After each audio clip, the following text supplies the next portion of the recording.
Today we're changing instrument cluster lights on a 96 Ford Explorer. In this step, I'm going to demonstrate the proper service procedure for removing our knee blocker cover plate. Now this piece right here is the knee blocker cover plate, and it overlaps on top of the instrument cluster bezel. So this is the first guy that's going to come off in order to gain access to those light bulbs that are burned out. I'm going to go ahead and hop down and begin taking it apart.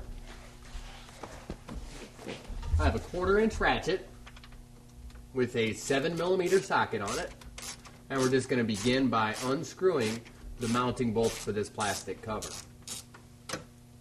There's one.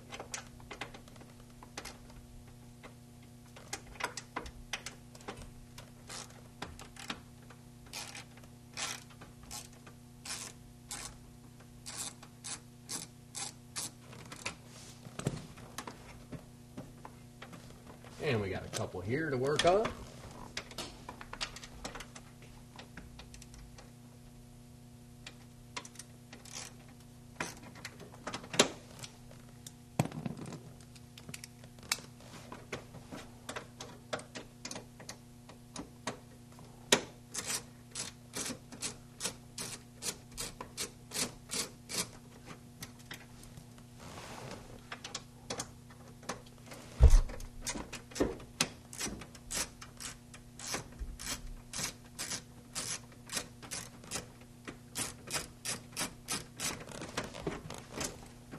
Now, some of the bezel bolts are actually part of the latch for your hood release. So you're going to have to disconnect your hood release in order to get this bezel out, just like so.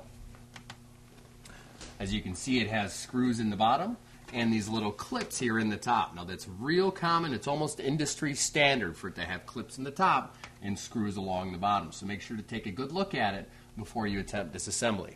That's the proper service procedure for removing your knee blocker cover plate.